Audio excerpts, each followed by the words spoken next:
Recording starts.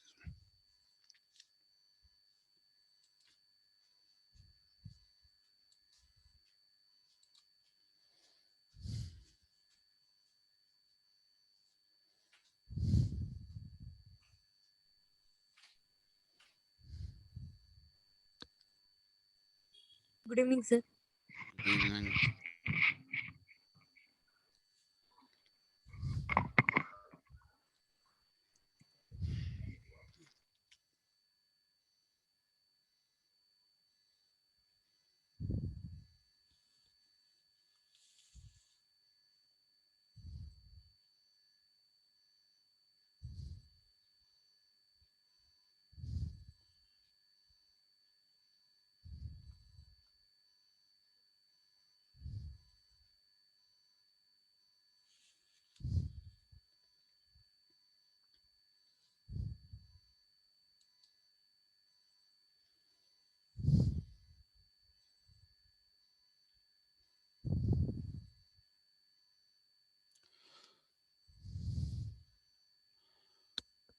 Okay.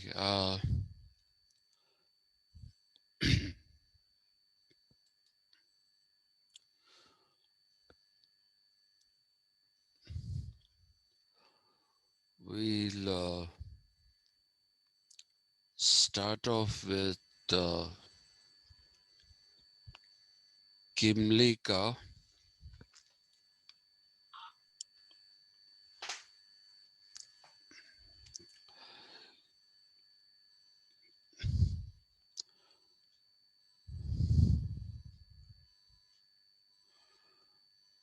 Uh,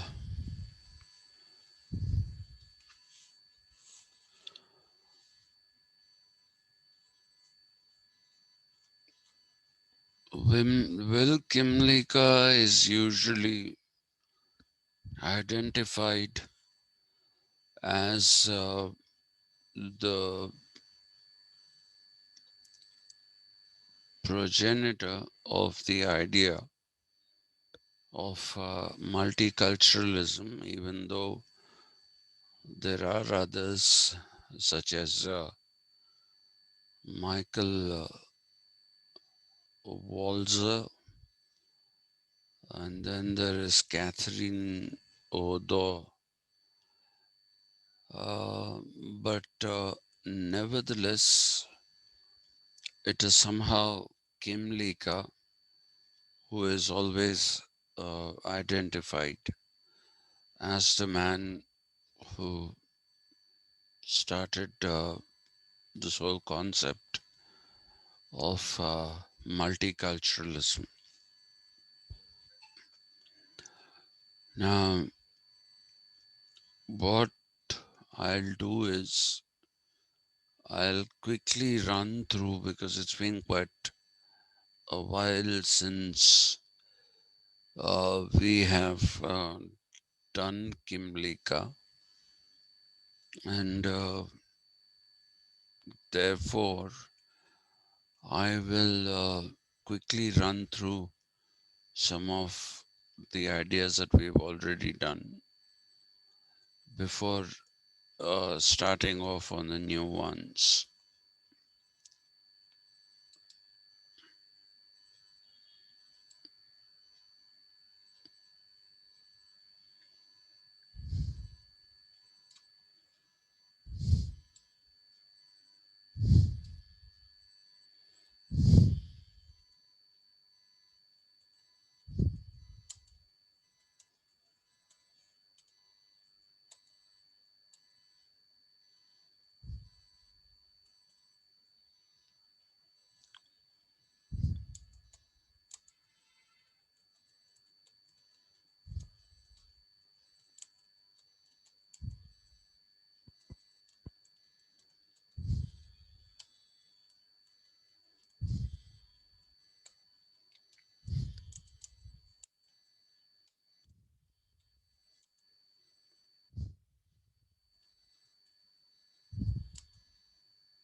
Now, when he talks of multicultural citizenship, um, he is combating the idea of there being only one culture. Please recall the argument that I had given you. The argument was that the North American continent, which mainly comprises of mainly comprises of what we today call as immigrant population. There, in that particular context, an idea was floated that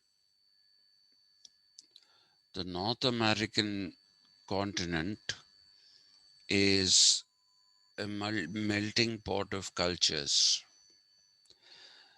Now, there have been writers before Kymlicka. There have been writers like Charles Taylor, uh, and then there have been writers and thinkers like uh, Alasdair MacIntyre, who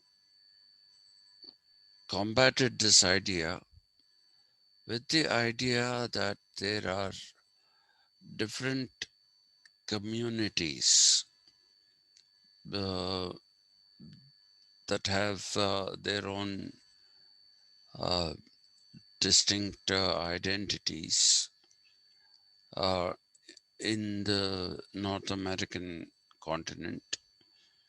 This is basically what you found being articulated originally um, by um,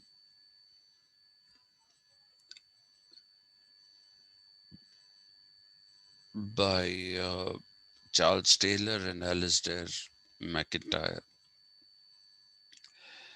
Now, Will Kymlicka is taking this a little to the extreme when he says liberalism argued that all people in the society were equal.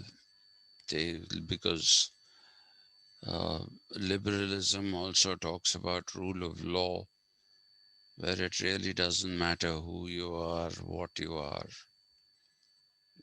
It talks about some kind of idea of humanity is one. But that is what has been contended against by Taylor and MacIntyre. And this particular idea has been taken to an extreme, as I said, in the case of Will Kymlicka. Uh, Funnily enough, one of his inspirations is John Rawls, who is a liberal thinker. But we do know that John Rawls, while he is a liberal thinker, he is not a classical liberal thinker. Neither is he a liberal thinker in the utilitarian sense of the term. Rawls is somebody who created his own form of liberalism, and we also find that despite the fact that Rawls is somebody who differs from other liberals in some ways, ultimately he subscribes to the liberal dictum of individualism. And I told you that you have to understand individualism very carefully. Individualism, uh, when we say that it prioritizes the individual ahead of the collective, we aren't necessarily saying that the collective is unimportant. This is something that we will do while we are doing Hobbes and Locke. So for the moment, I'll leave this untouched. We shall not talk about that right now. Uh, so the influence of Locke on, not Locke, I'm sorry, Rawls on Kymlicka is to be found in his formulation uh, where he said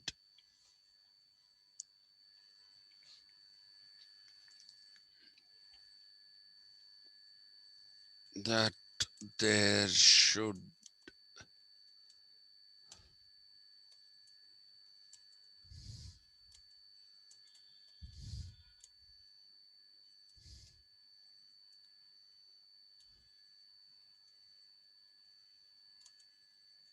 this comes from justice as fairness. Um, from Rawls, uh, Kymlicka said that there should be a just framework which would treat minority groups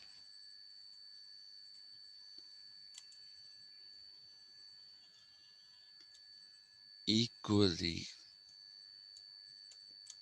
with um, majority, with the majority.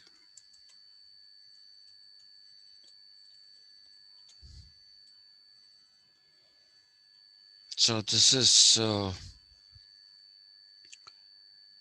one of the things that he says, which is derived out of the uh, Rawlsian framework of justice. Uh, Kymlicka divided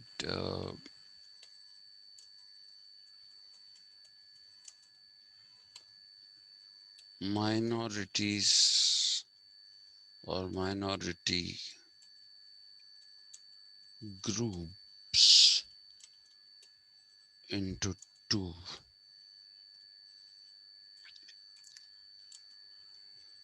The first is that which is a national minority, or sometimes he also uses the expression uh,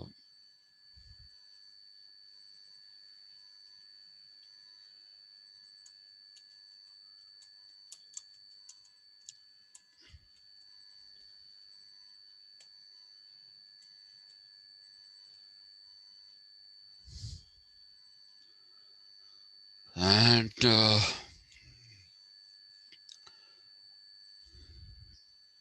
in this he includes, he's from Canada, so that is his immediate context. The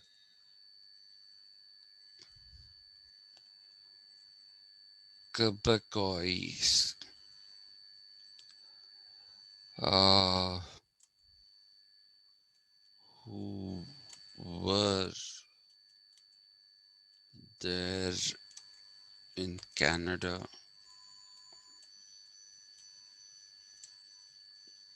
in Quebec before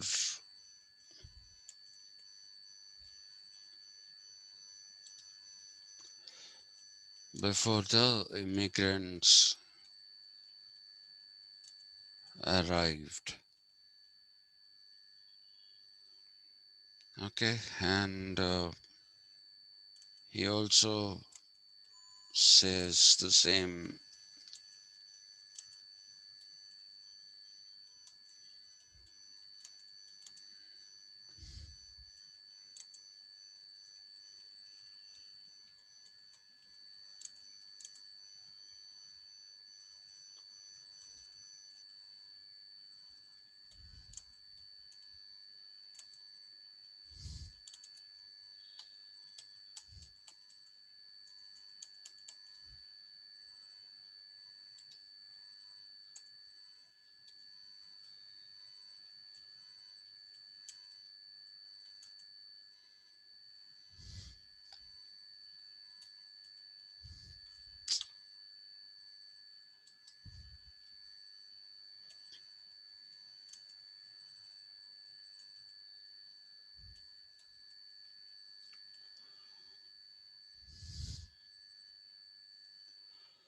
He also says the same thing about the Aborigines of Australia and the Maoris of uh, New Zealand.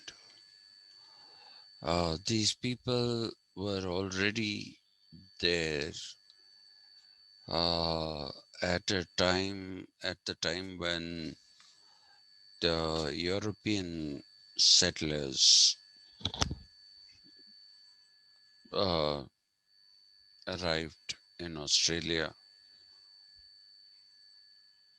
Well, New Zealand is just an extension of Australia, so you don't really have to talk about New Zealand. Though the fascinating part is that the Aboriginal population of Africa is apparently ethnically very different uh, from the Maori.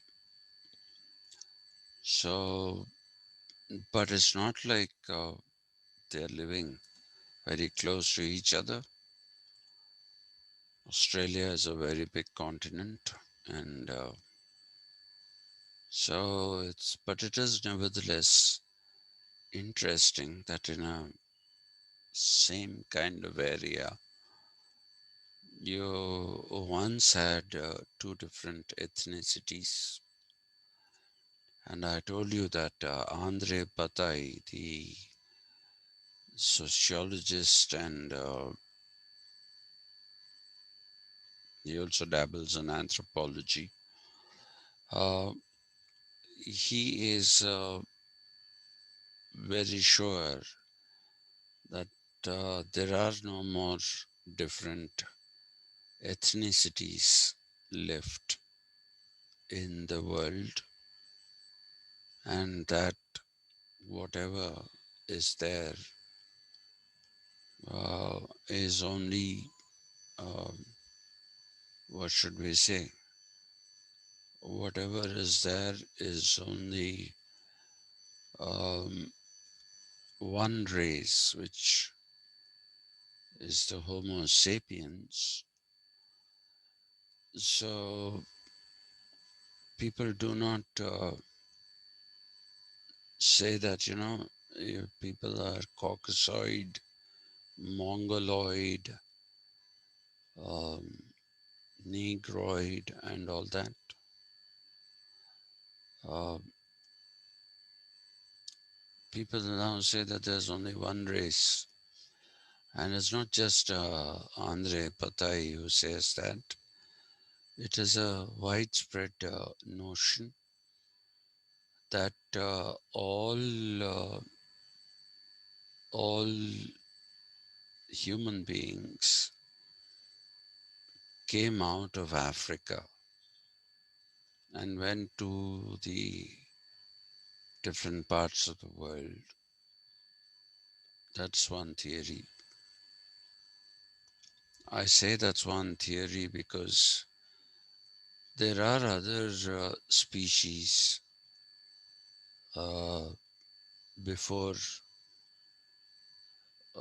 the Homo sapiens, and these species are like in India, what we call India today. In this particular geography,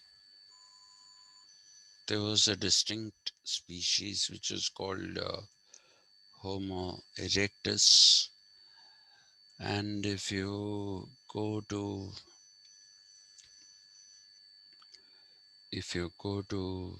uh, Europe, you had the Neanderthal species, which is called Homo neanderthalensis. So, but people say that breeding happened between all these different species, and that is how the evolution of uh, that is how the evolution of Homo sapiens has happened. Anyway, so so he says that these people qualify to be called a nation of minorities or national minorities. And he lays down four criteria for making somebody for categorizing somebody into national minorities or into a nation of minorities. I remember, Akshay, you wanted me to call this A, B, C, and D. Uh, so the first criterion, which we're calling A, is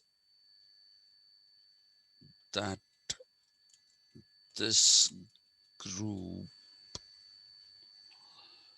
uh, should have already been there at the time of founding of a nation, Then B is they should have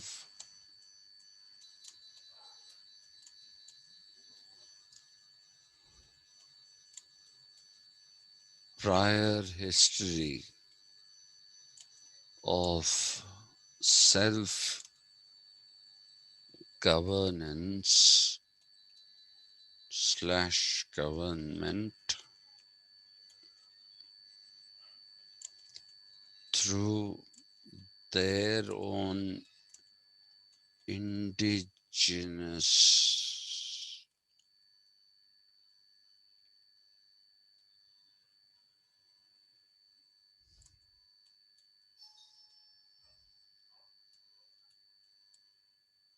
institutions.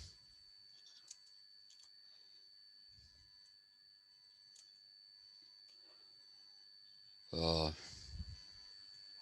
they also should have a shared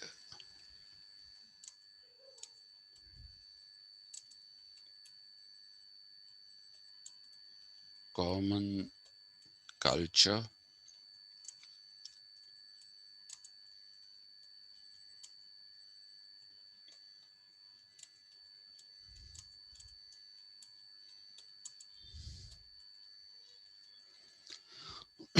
They should have a common language. Now, if these criteria are satisfied, then Kymlicka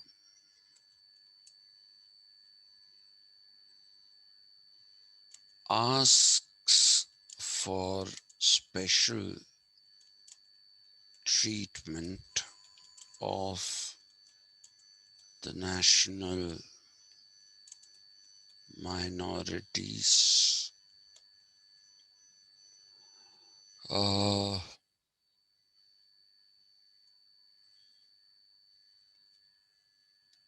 and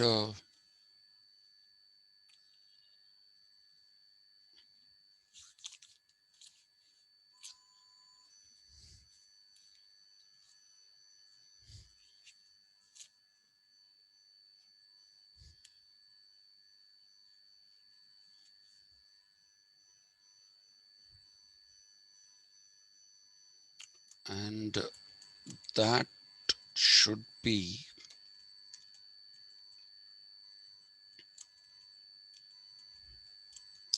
in the form of unique rights from the state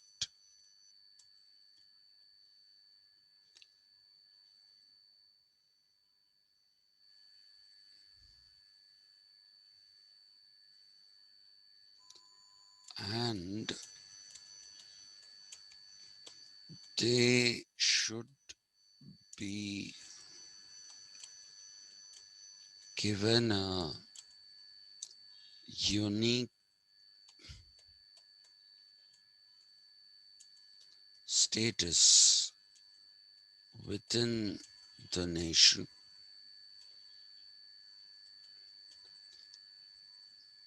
which is the nation state, really speaking. Yeah. So it is not some kind, it is a nation within a nation status. That is what he's asking for these people who are called the national minorities or nation of minorities. We have discussed this. The second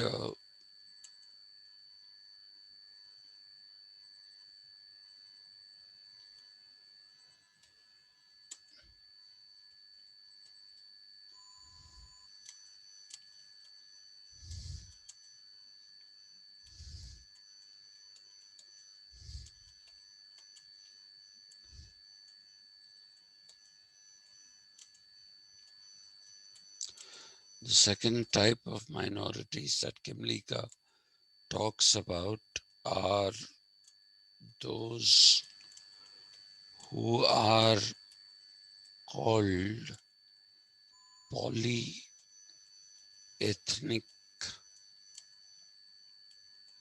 minorities or polyethnic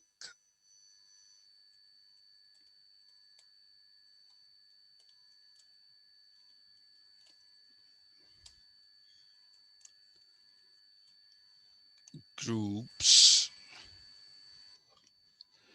and they don't qualify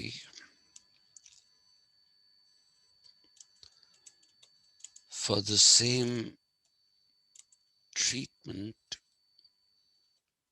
that is given out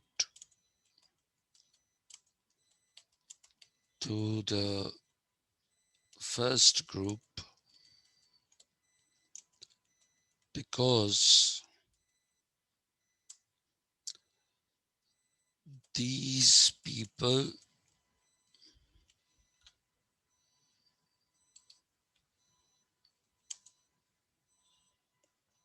have migrated.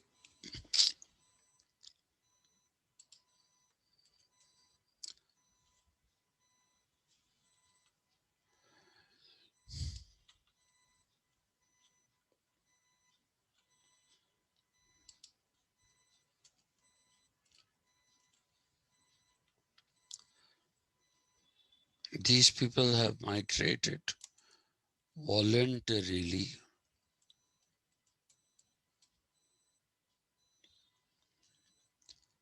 uh, and therefore have to integrate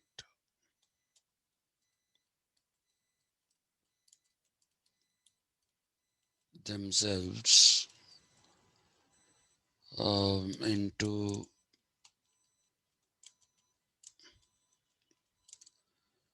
the new nation that they have gone to. Uh,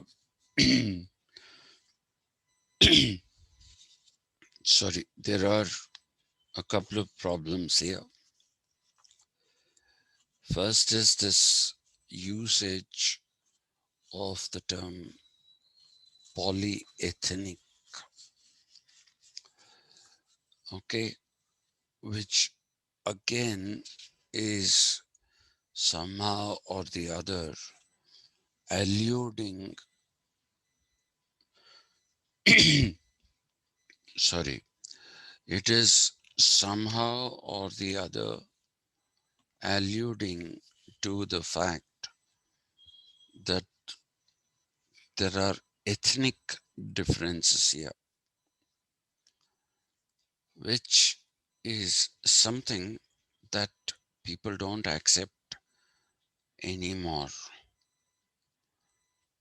Okay, it is something that people don't accept anymore. And these people uh, shouldn't be called polyethnic groups. if they have to immigrate anyway into the rest of the sorry, not immigrate, assimilate into the rest of the nation, why designate them as polyethnic? They're not polyethnic. They are they are the same as everyone else, because as like I said, there is no ethnicity now which is different. There's only one race, and that race is now the Homo sapiens. So this whole thing is something which is uh, wrongly worded, and it is based in a concept that is now not accepted by physical anthropologists. By physical anthropologists, I mean anthropologists who study uh, the anthrop, which is the human being. And today they say there is nothing either in the DNA or in the RNA of people to distinguish themselves, to distinguish uh, them from other human groups. Now, the differences that you see are differences in appearance, and the differences in appearance are mainly color and the way the bone structures have evolved. But otherwise, if you see people today, uh, you, they are not different from each other in terms of their basic genetic material.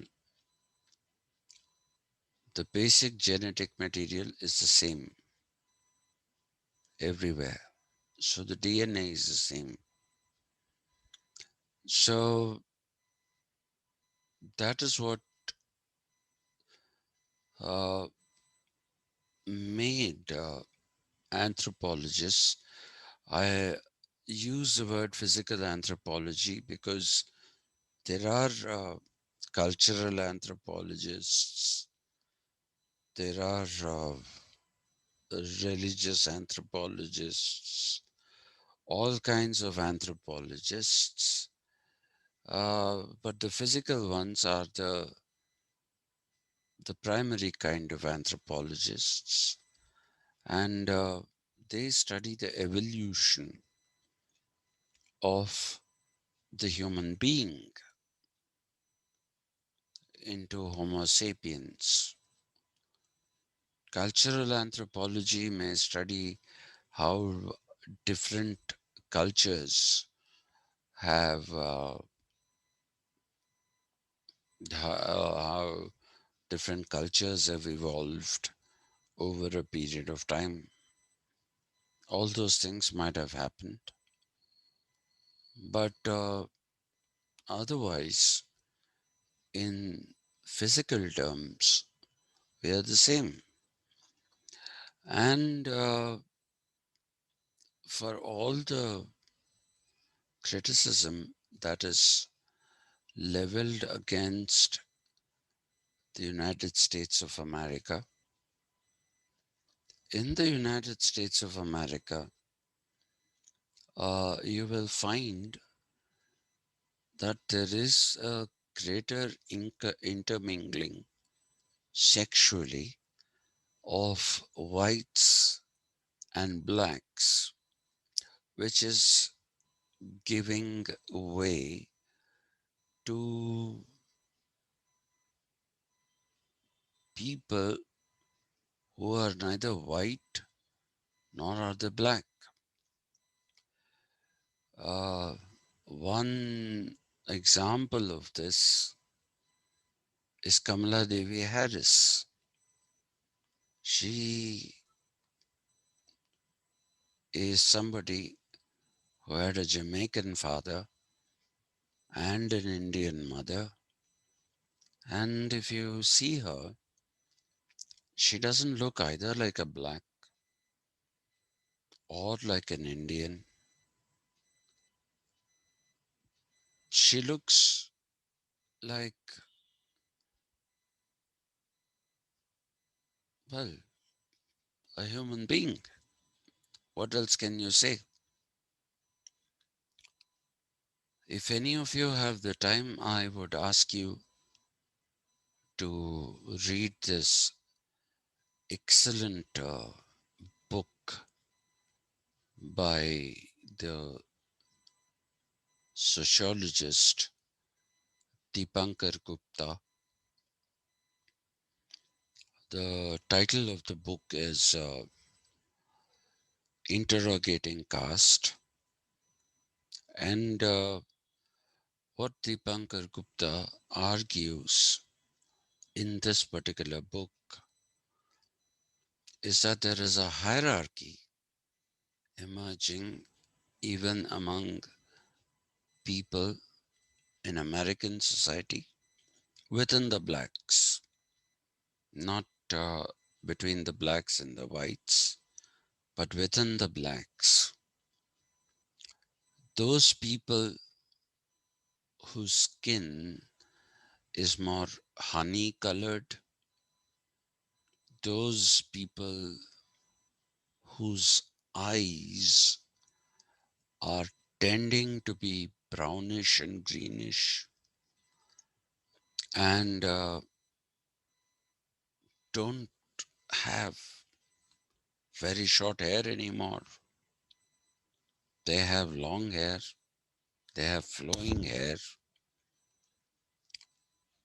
Uh, and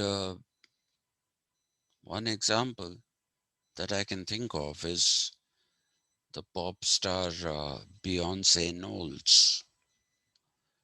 Um, if you look at her, she hardly looks like anybody with a black lineage. And so he says that there is a hierarchy emerging even there. So while at one level there is integration taking place, but at another level, the very black people are considered to be lower than these honey complexioned people that you find in from among the uh, community of blacks. So it's an interesting case in point. Very sorry about that. And this is something that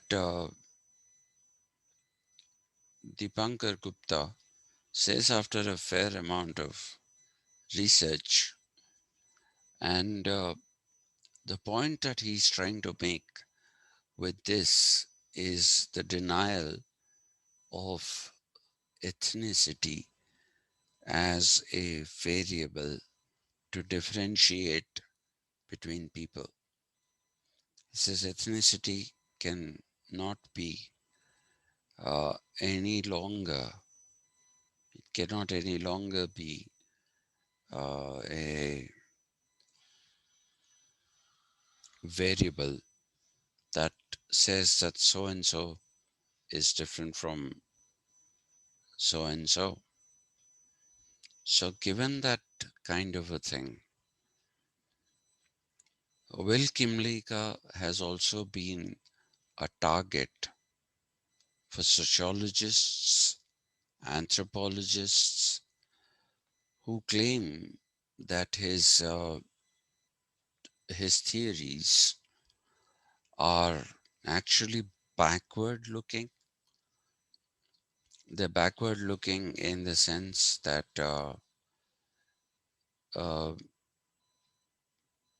he is possibly trying to divide societies which are tending to unite.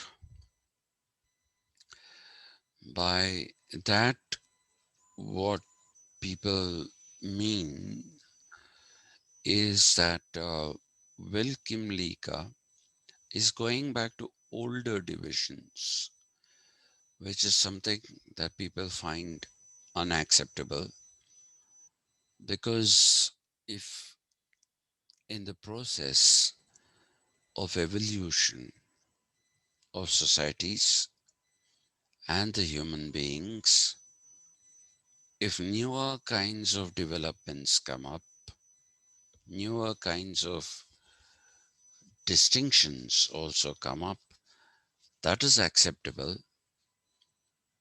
That is acceptable to a certain extent because that is a part of the process of evolution.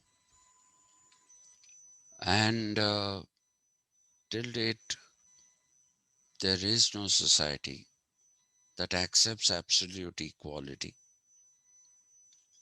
Though I personally believe, and there are a lot of others who believe, that every society has to accept a member as somebody who is an equal of everyone else in that society. But we haven't reached that stage yet. So, at a time when we seem to be moving towards that, and admittedly in the process, creating some new division which might vanish, which might vanish. Here you are talking about the Quebecois, the Aborigines, and the Maoris. You're talking about them as museum pieces. This is exactly what uh, Will Kymlicka is doing, according to some people. Uh, they say that what is the necessity? Why can't these people, they haven't stayed separately. They have already become one with Canada or with the United States of America.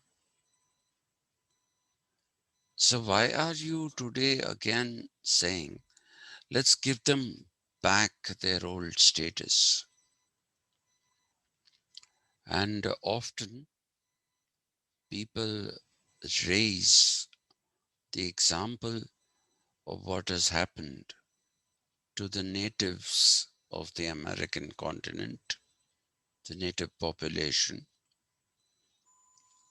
some of whom have integrated into uh, the mainstream of American population, and some have remained, though they are increasingly a smaller number, they remain in what are called native reservations. Now, I don't know how many of you understand native reservations. Let me tell you what a native reservation is. A native reservation is where this is exactly what is being argued by Will Kymlicka. He's saying treat them as a separate group, let them have their own laws, let them do what they want to within a nation. So in America, you have these native reservations, and in these native reservations, the laws and rules that have been made by the shamans and other people who belong to the original tribes, they are supposed to be there, but you do not find any kind of integration of those people happening, and they do not have access to proper Medicare, they do not have access to education, so you're keeping them backward by saying that, in that particular area, however square kilometers, however many square kilometers that area might be, you're saying you're sovereign here. You lead your lives, don't come out. Because if you do, then you have to follow the rest of the people, which should have been all right, I guess. Look at what we have done to our Adivasis. And this is my ongoing feud with Medha Patkar and her followers, because there are quite a few of them in TISs where I taught for some time. And my argument was that what Medha Patkar was doing, uh, and before her Baba Amte, what they were doing in terms of the Narmada Bachao Andolan was keeping the tribals in the tribal state of existence. For how long can you do it? Because look at the country. We have the fastest growing population. The way we are growing, we are, it's just a matter of 3 years or 4 years that we'll overtake China as the most populous nation in the world. And we are not the biggest landmass. The Chinese landmass is much bigger than ours. China, I think, is the third biggest landmass, whereas we are only seventh biggest landmass. We are the seventh biggest landmass, and in that we are jam-packed. So, if the population is going to grow further, then it goes without saying that there will be necessity for more land, and that is going to bring us in conflict not only with wild animals, but it is also going to bring us in conflict with uh, Adivasis, who are forest dwellers. So instead of suddenly bringing them out of their forest, which is not something that can happen, but it is something that will happen. Why aren't you? The Narmada Bachao Andolan has been going on for 20 years or more. Why didn't you make any attempts to educate the Adivasis? Why did you not make any attempt to educate them, to make them join the mainstream? And the same question I ask even about artisans. Some people say, oh, the weavers are committing suicide and dying. Okay, the weavers are committing suicide and dying because there's nobody to buy their products. But why are you selecting the weavers, and why are you making a big fuss about them while there are so many others like the Kondapalli toy makers? Nobody buys Kondapalli toys anymore.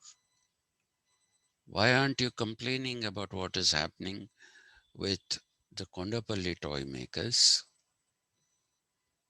Why are you not complaining about the Bobbili Veena makers? All artisans, exceptionally skilled, and apparently nobody buys Veenas anymore. No, so that is a form of music that seems to be dying.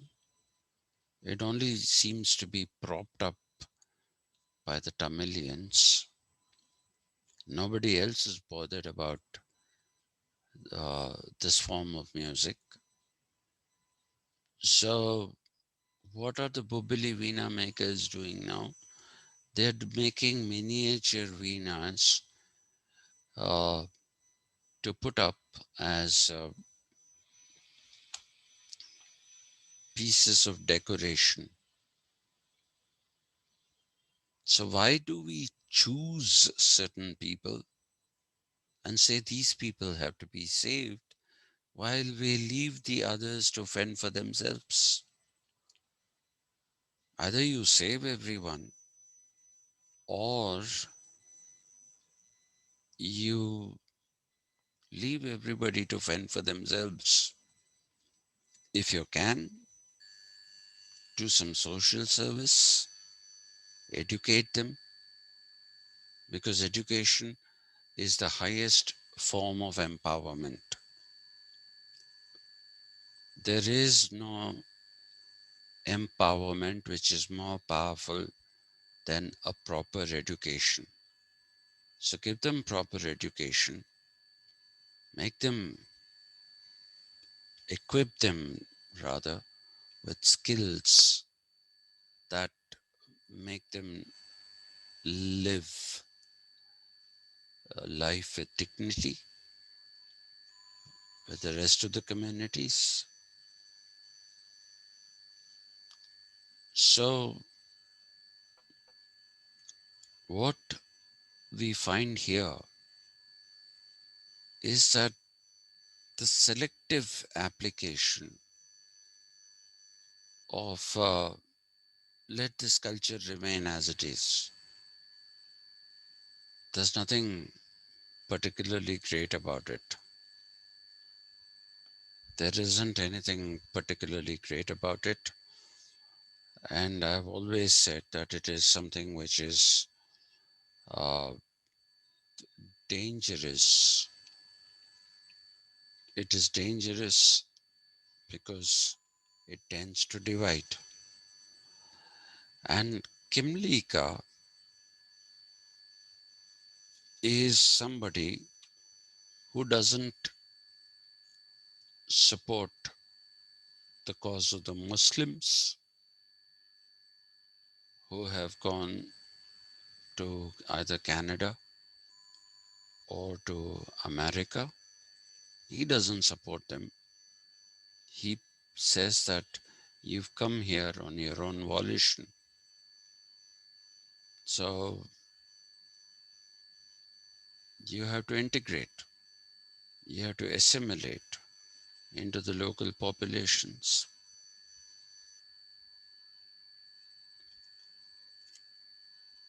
not all people migrate because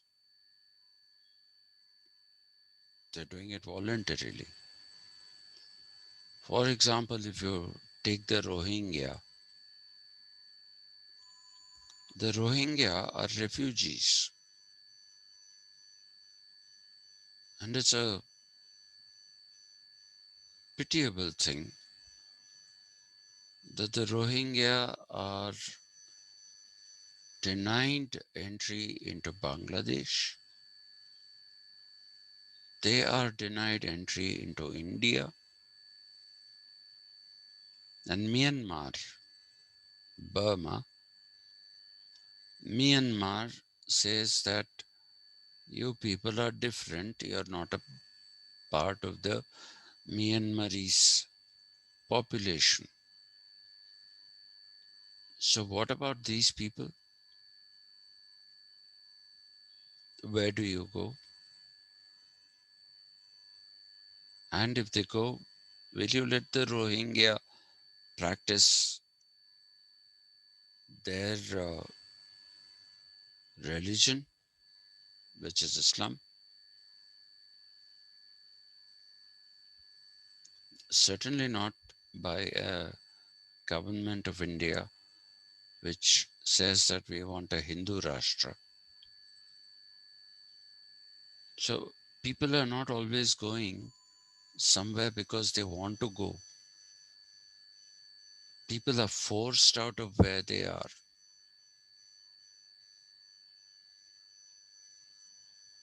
And the Rohingya were forced out of Myanmar by a Nobel Prize winner, Aung San Suu Kyi. She forced the people out of Myanmar. Bangladesh said, we can't handle you. India said, we can't handle you. So, what about these kind of people? So, there is nothing that you can see in Will Kymlicka except that he makes an exception. He says you can make an exception.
He wants to make exceptions to these. But what was Trump doing? Trump was building a wall to keep refugees from Mexico out of America. And why does Will Kymlicka want to give a separate identity to African Americans? Just African Americans who are there in America today, they have not gone there because they were taken there as slaves. Their forefathers, now we can call them their ancestors. Their ancestors were brought to America. Now, instead of asking for integrating these people equally with the whites, why are you saying that you can give them a separate status? A separate status that he does not in any way define. And therefore, Will Kymlicka comes under attack from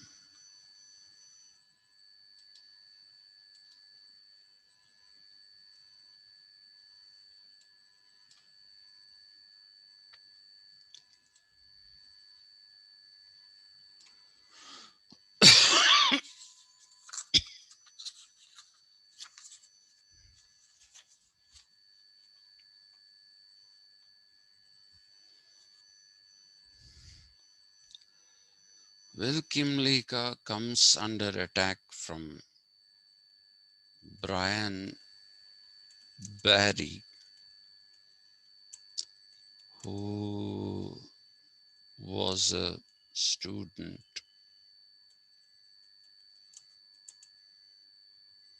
of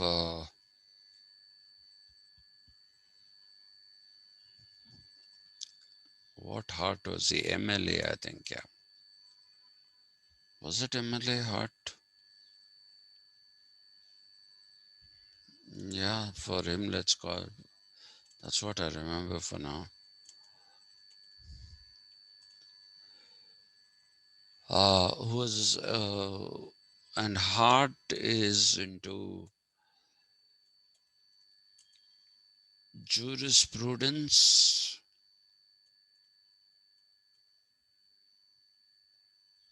and is a rival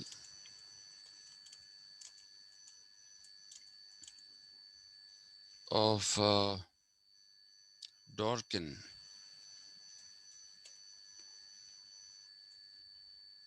God bless my soul.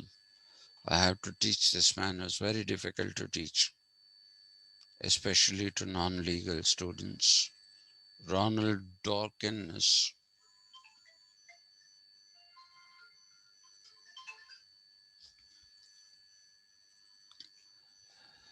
Anyway, it's not.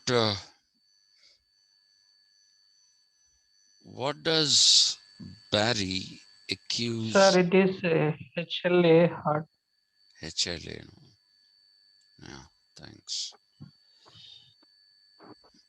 Thanks. You have always been rescuing me. Thank you very much. Yeah,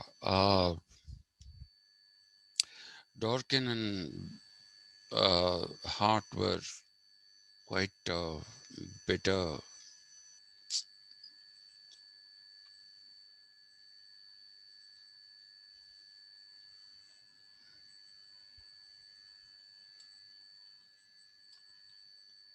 Yeah, and is there a Dorkin? Yes. So HLA Hart. Thank you. Thank you, Akshay.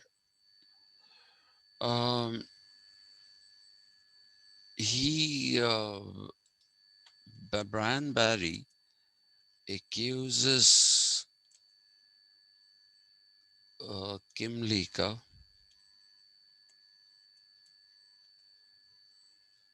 of um posing a false choice between liberalism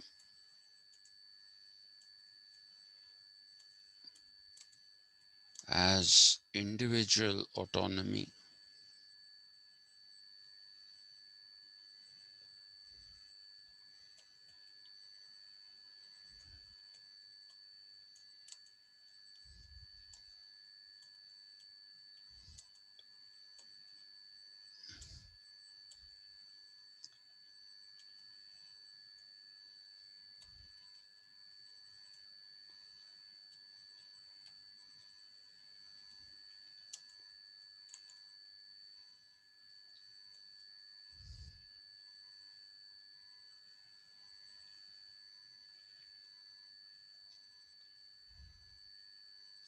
this for him is a false choice. Liberalism is both. It stands for individual autonomy and it started off as tolerance. If you remember, while I was teaching you about the church, I said the church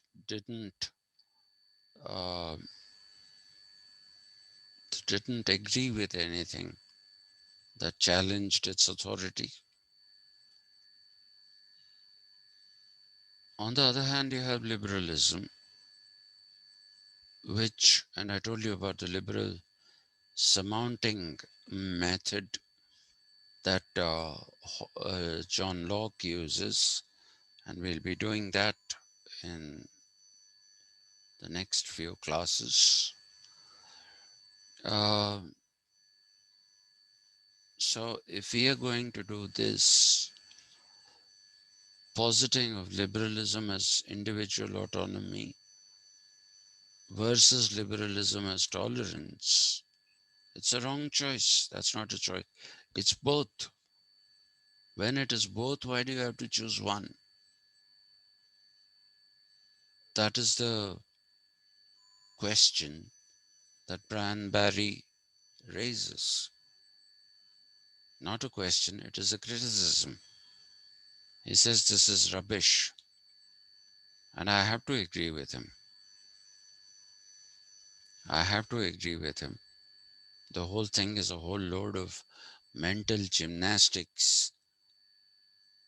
As I told my teacher, Gurpreet Mahajan, when we had an argument about Kymlicka, I said, ma'am, please forgive me for this. You're my teacher.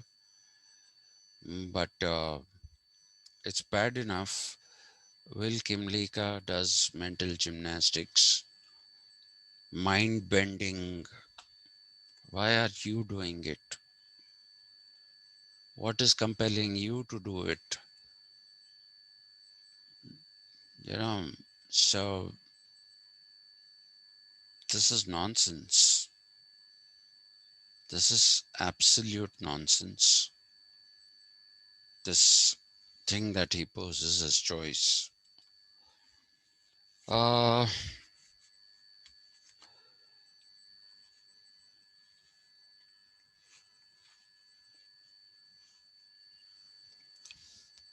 the other thing that Bryan Barry says about Will Kymlicka is particular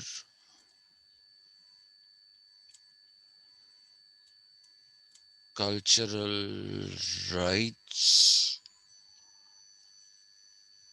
and equality of treatment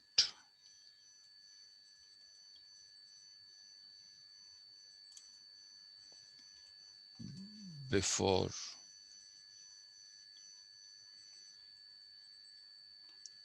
law are incompatible.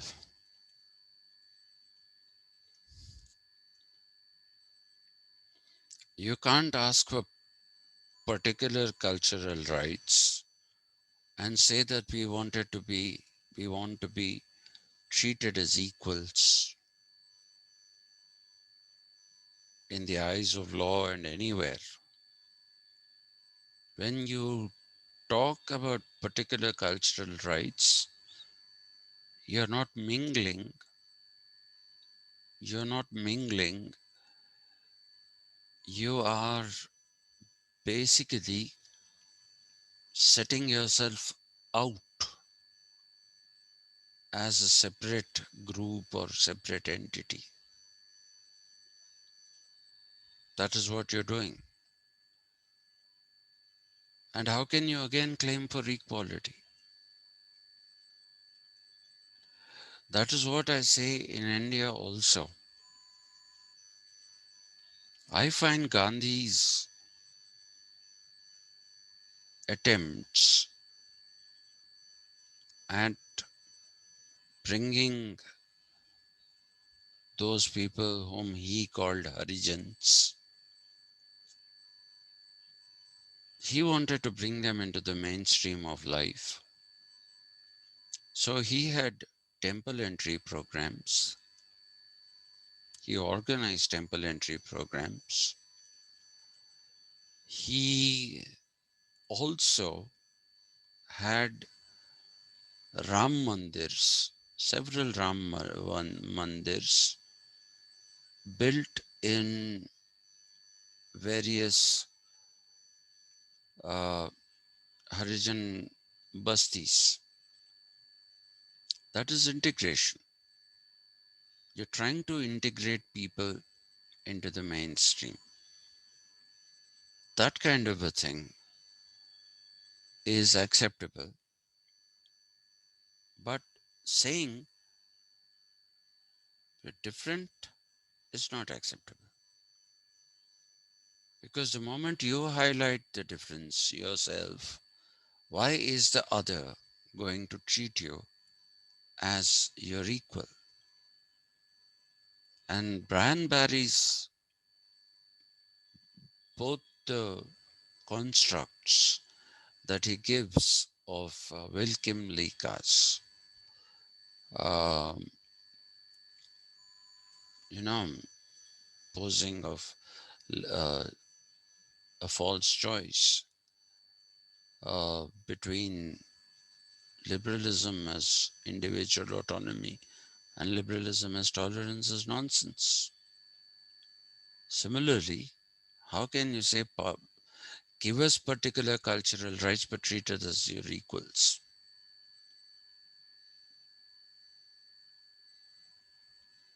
So that won't happen. That will be a reason for people to not treat you as your equals. So there is some substance to that particular argument, considering the fact none of the cultures have remained static anywhere in the world. Cultures have been dynamic, they have moved. Culture as a category is fluidic and it moves. So, when it moves, why are you trying to stop it? Why are you trying to stop it? When we do Marx, that is not in this semester, I will actually draw your attention to why I hold Marx in great esteem. I hold him in great esteem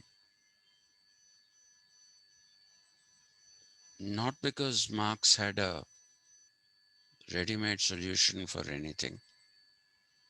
It's only because of the fact that Marx understood the intermeshing of politics and culture better than anyone else did. He understood that much, much better than anyone else did. But we shall save that for marks next semester. So this is it as far as Will Kymlicka is concerned. Tomorrow and day after, we have uh, uh, Viva Voces for our last MPhil batch to come out of Osmania University. So I believe they begin at as online because these people are military officers posted in different parts of the country. So it's going to be online, and which basically means that I cannot take your class in the morning.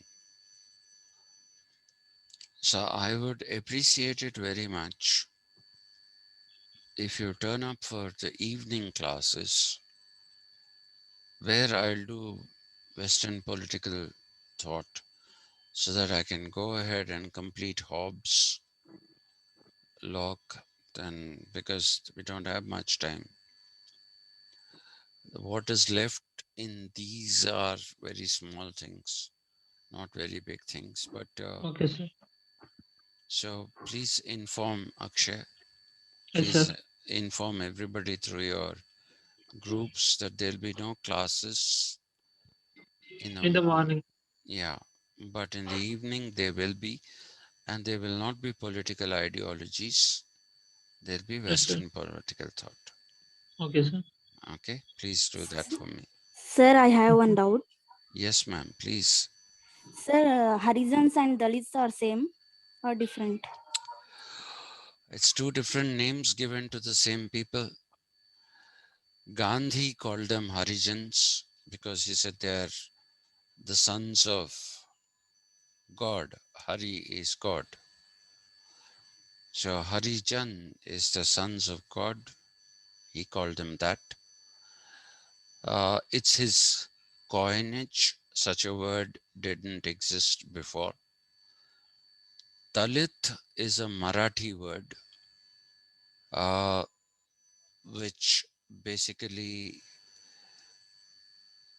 shows those people who have been oppressed and depressed in society. So the same people, uh, two different words. Ambedkarites don't like the usage of Harijan because, unfortunately for us, um, we have shown these two people as enemies, which they were not. Gandhi and Ambedkar, they were not. This is an enmity that has been posited by subsequent generations in their interpretations. But Harijan and Dalit refer to the same people. They refer to the same people whom today we call scheduled castes because they are in the which schedule? Ninth schedule of the Constitution or the 11th. I'm unable to remember. I think they are in the ninth schedule. Ninth schedule of the Constitution has them. Well, in which schedule of the Constitution are the scheduled castes? I no no I'm closing the class anyway. I remember that the fifth schedule is clearly for the tribes. Uh, the caste thing is, I think it's ninth. I'll confirm that tomorrow. Since you asked me that question, I'm duty bound to confirm that. But Dalit again was not first used by Ambedkar, that was used by Phule. Jyotirao Phule used the term Dalit first, and he didn't use it only on the untouchables. He used it on all people who were oppressed and depressed. Uh, and Harijan was used only on untouchables. Ambedkar appropriated the term from Phule. So since then, the followers, there are hardly any followers of Gandhi left now anyway. Uh, Gandhi and Nehru are now the arch enemies of this country, and therefore they are no longer even considered worthy of study. So that's the way it goes. Oh, you're checking the constitution. Please hold on a minute.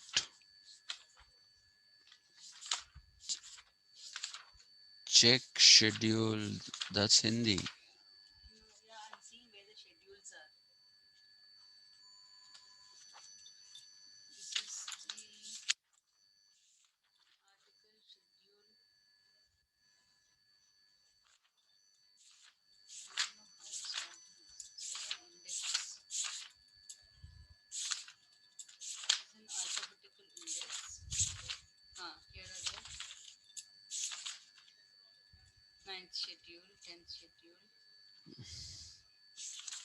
See what's there in the contents. Fifth schedule is the scheduled tribes. That I remember.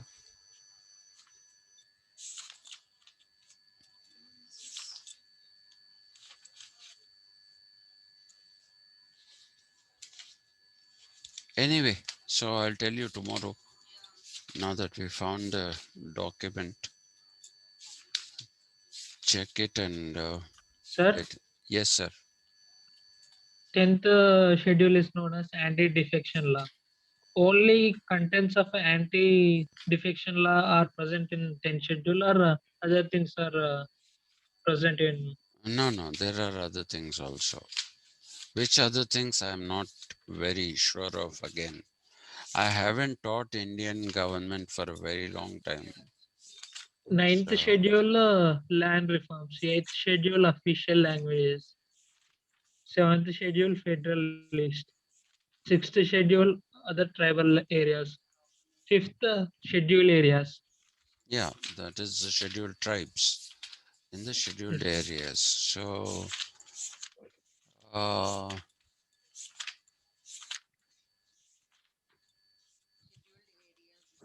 that is fifth schedule, Maya. Yeah,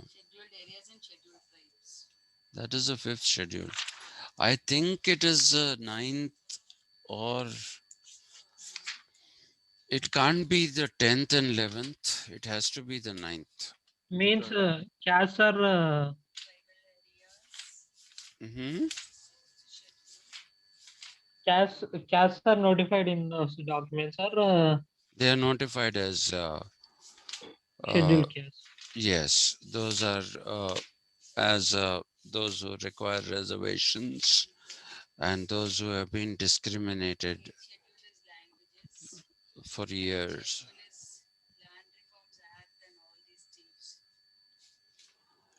Okay, will check up and uh,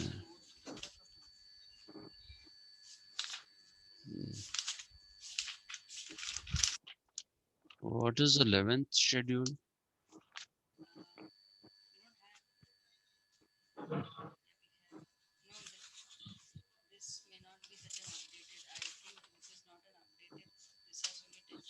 Panchayats, sir. 11th schedule. 11th schedule is panchayat. That's what. This one, the constitution that we have is showing 9th schedule as land reforms. So I'll just search it out tonight. Okay, and get back to you about it. Okay, sir. Okay. Sorry. You know, when you don't teach something for a long time, you tend to forget. This is one of the problems with specializations. You concentrate, you know more and more about less and less. That is the problem with specializations. Yeah, but I will find out and I'll go through that constitution and I'll let you know. Okay. So thank you very much and see you tomorrow evening. Thank you, sir. Yeah. Thank you, sir. Thank you, sir. Thank you, Thank you. sir. Take care, sir. Yeah. Thank you.